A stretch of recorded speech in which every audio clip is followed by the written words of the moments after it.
Vamos falar da história da loucura de Foucault? Olá pessoal, tudo bem? Eu sou a Carmen do blog O Que Vi do Mundo e hoje eu venho comentar os 2 capítulos de A História da Loucura de Foucault, este livro que eu e muitos dos que me seguem, vamos comentar, ler e comentar neste segundo semestre de 2019. Eu vou deixar aqui embaixo no box a divisão de leitura para este livro nesse segundo semestre, né? A gente está fazendo leitura compartilhada e eu já fiz uma divisão de trechos, né? Intervalo de capítulos por mês que eu vou ler no mês e comentar no mês seguinte. Então, em julho, a leitura foi do capítulo 1 e 2 e agora em agosto o vídeo em que eu comento estes capítulos. Antes de começar a comentar o livro, tenho que dizer que é sempre um prazer ler Foucault. Já li muitas coisas dele, embora eu não tenha comentado aqui porque eu li faz tempo. O que eu gosto do Foucault é uma coisa que os franceses têm bastante, é a questão de sempre fazer um estudo histórico para comentar sobre um assunto. Então a gente acaba tendo a história social daquele tema. E com isso, o que a gente percebe? Que o tema, neste caso a loucura, ela vai mudando de status, de entendimento com o passar do tempo. Como tudo na vida, né? Porque os conceitos eles são sócio-históricos. Então o Foucault, ele fala da loucura, ele fala numa perspectiva histórica, certo? Mas não é desde sempre, ele se concentra ali na Idade Média em diante. Então ele comenta bastante Idade Média, Baixa Idade Média, né? Então a gente está falando mais para o fim da Idade Média, acho que século XIV a século XV, Renascimento e Classicismo. Pelo menos no começo ele está falando destes períodos aqui. Então a gente está pensando em loucura mais ou menos do século XIV até o século XVII, XVIII. Eu imagino que mais para frente ele vá falar dos outros períodos. Na Idade Média, a loucura era considerada uma desmedida, uma imprudência, tal como a híbris lá da Antiguidade Clássica. Então, o louco também surge como aquele que profere uma revelação. A Idade Média é um período de muita revelação. Quem se interessar mais sobre esse aspecto, sobre esse assunto, tem um livro que trata disso, que é O Corpo e as Imagens na Idade Média. Eu vou deixar a referência aqui embaixo para quem se interessar. Lá o autor trata muito desse aspecto. Por quê? Porque neste período da Idade Média, a igreja queria que toda a crença da antiguidade, todo aquele culto à mitologia, à divindade fosse assim, caíssem por terra de uma vez por todas. Então, assim, foram aos poucos substituindo a imagem da Vênus pela imagem da Madonna, considerando profanos objetos da mitologia e aumentando o status do que a igreja tinha considerado sagrado, sacralizando alguns objetos, como cruz, crucifixos, essas coisas todas. As pessoas contavam que por meio dos sonhos tiveram revelação, então alucinação, a pessoa foi possuída por espírito, por Deus, Deus falou por meio delas. Então a fala do louco é muito propícia para esse expediente. O que o Foucault fala também é que os loucos na Idade Média vieram substituir os leprosos. A gente sabe que na Baixa Idade Média a peste dizimou boa parte da população. Também teve a lepra e tudo mais. São doenças que assustam. E por assustarem e serem contagiosas, as pessoas com essas doenças, elas eram isoladas, abandonadas, colocadas à deriva num barco, numa nau, né? O Foucault fala aqui muitas vezes da nau dos insensatos. Então os leprosos eram pessoas que não tinham um lugar, então colocavam eles à deriva. Foucault fala que os loucos, eles começaram a substituir o lugar dos leprosos. Por quê? Porque também não sabiam o que fazer com eles. Então o status social do louco na Idade Média, por um lado tinha esse valor da revelação, mas por outro também era uma criatura imprudente e com a qual ninguém sabia o que fazer direito. Então havia assim, um certo isolamento, um rebaixamento social. Então quando Foucault aponta essa característica de leprosos e loucos, ele evidencia uma exclusão social. Então assim, a lógica da exclusão social. Então, num primeiro momento, na Idade Média, eram os leprosos. Depois loucos. Depois dos loucos, mendigos também, depois preguiçosos e por aí vai. Então a gente fica com uma horda de excluídos. Durante o Renascimento, a loucura ela é submetida à razão crítica. A gente está no período científico, né? Tudo é colocado à prova por meio da razão. A gente tem o Descartes com o método científico, com aquela racionalidade toda. Mas não se esqueçam que durante o Renascimento há muita religiosidade. Nesse período, o louco ele é visto de uma maneira totalmente negativa, como se fosse um possuído por Satã, alguma coisa assim.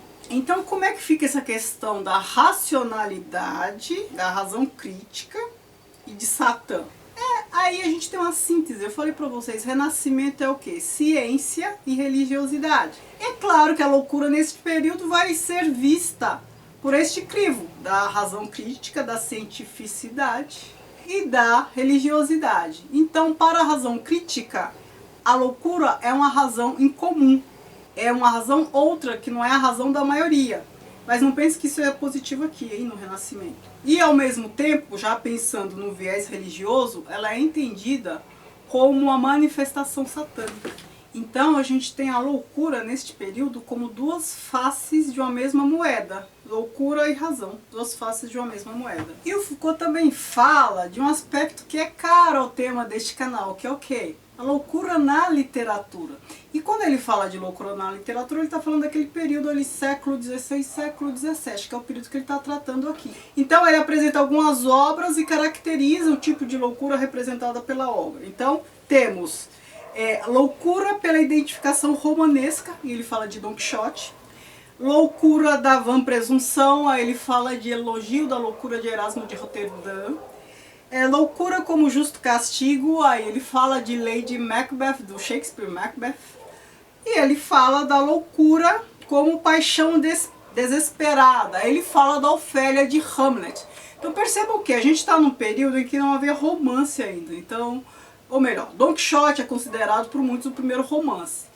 Se a gente não tinha romance ainda, e aqui está o primeiro, a gente tinha o que? Sobretudo peças de teatro, e o grande representante era Shakespeare. Percebam que não havia muita representatividade em termos numéricos de literatura.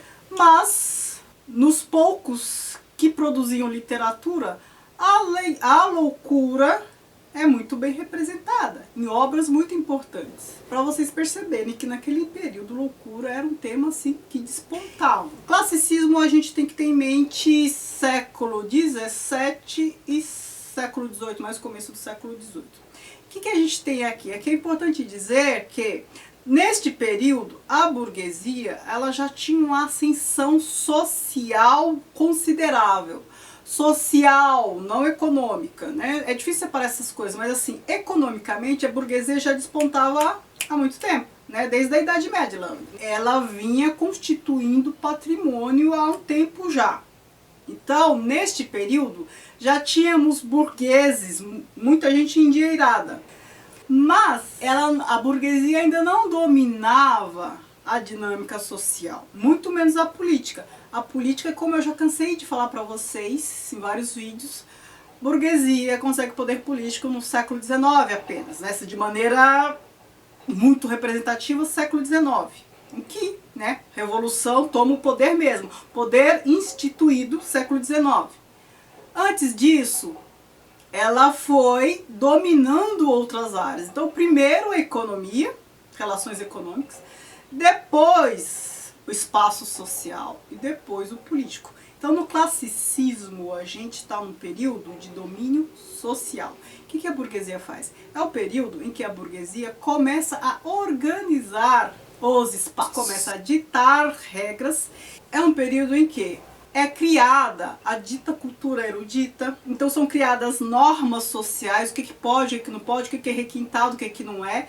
Então, é criado todo um ethos burguês. Então as coisas são organizadas. A palavra de ordem é ordem. Então vamos organizar. E como eu sempre falo para vocês, todas as vezes que falam em colocar ordem nas coisas, eu me arrepio, porque é sempre essa questão de a lógica de quem tem o poder de instituir o real subjugando os demais. É exatamente isso que acontece aqui.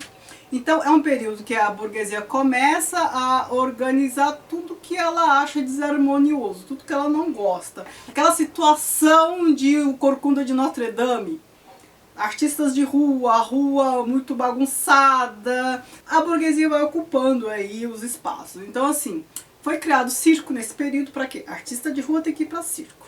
Hospital foi criado nesse período para quê? Para curar doentes? Não. Para isolar os doentes, tirar da vista.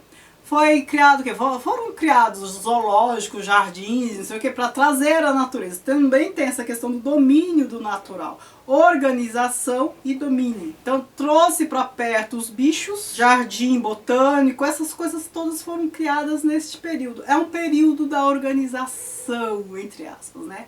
É essa ordem que é preocupante. Então, vamos organizar os loucos. O rol dos excluídos, que Foucault aponta aqui, vai aumentando, né? Pensem que nessa sanha de organização, tudo que desarmoniza, tudo que destoa, tem que ser enquadrado numa ordem. Louco, mendigo, preguiçoso. Pensem que a gente está num período que a preguiça foi considerada um pecado capital, né? A burguesia criou este pecado capital. Porque a gente está falando, né, a depender do país, de uma burguesia que é protestante, que tem a lógica do trabalho. Então, eles reuniam essas pessoas, os excluídos, por isso que o Foucault fala da exclusão, e isola, interna. O Foucault começa a falar da lógica da internação, do Hospital Geral. Ele fala sobretudo da França, que é a experiência dele. Mas não só, ele fala de outros países também, como Inglaterra, Alemanha, ele apresenta dados estatísticos, dados históricos. E a lógica é a mesma em todos os lugares, principalmente na Inglaterra e na França, que eram países protestantes neste período. Então pensem que o considerado preguiçoso era isolado e era castigado. Esses excluídos, e aí a gente já está falando de tudo, de louco, mendigo e tudo mais, primeiramente eram segregados, depois isolados, depois internados e depois corrigidos, porque havia uma lógica de punição. Neste período, a gente tinha 3 institutos correcionais, que era a justiça, a polícia e o hospital. Então o hospital era uma instituição de punição. E aí a miséria, né, na figura do mendigo, era julgada sob a lógica protestante da ética do trabalho e era punida. Então o miserável era punido. Se em outro momento, como Idade Média, os mendigos eram ajudados porque acreditavam que Deus poderia estar ali travestido de mendigo para testar a fé do outro, neste momento o mendigo ele era isolado, espancado, punido. Por quê? Porque há uma linha muito tênue entre mendigo e preguiçoso, né? Tudo ia no mesmo saco e a preguiça era pecado. Então havia punição aí. Então o mendigo é aquele que não quer trabalhar, porque os protestantes consideravam pobreza contrária aos sacramentos. É uma lógica que não pertence à lógica protestante. Isso quer dizer que mendigo, desempregado, vira caso de polícia, vira caso de reclusão, vira caso de punição. Só o último aspecto que eu vou tratar neste vídeo, né, porque a obra é riquíssima. Esses lugares de isolamento, punição, correção, hospital e tudo mais, para loucos, preguiçosos, etc., acabam se convertendo em lugares para trabalho, para obrigar as pessoas a trabalharem. Isso é ruim? Não necessariamente, depende da intencionalidade que está ali por trás. Então o trabalho como medida de correção, não era só isso. Era o trabalho para ter mão de obra barata. Então eles segregavam, internavam, puniam, obrigavam a trabalhar para ter mão de obra barata. Então percebam que, neste caso, a gente tem 2 lógicas de alienação. Uma naquela bem apresentada por Marx, né, que o indivíduo fica alienado, o trabalhador explorado, ele é alienado do seu trabalho, ou seja, ele é alienado do produto que produz. E se a gente pensar que ali as pessoas estão isoladas, os loucos são considerados alienados da razão, Então eles são alienados 2 vezes, porque eles são obrigados a trabalhar. Então assim, eles não servem para conviver em sociedade, mas eles servem para produzir e para enriquecer outras pessoas. Este era o último destaque que eu queria apresentar desse trecho, porque esse vídeo já está muito longo, há muita coisa interessante aqui, eu já estou lendo partes futuras, vocês vão ver que esta questão toda, os excluídos, o rol dos excluídos vai ficar ainda maior, mas isso a gente comenta em outro vídeo. Eu gostaria de saber o que vocês estão achando, quem está lendo, o que vocês destacam, eu queria que vocês comentassem aqui. Muito obrigada por assistirem, não se esqueçam de se inscrever no canal, de me seguir nas redes sociais, o Que Vi do Mundo, Instagram e Facebook, que é a página do blog. Obrigada, beijos e tchau, tchau.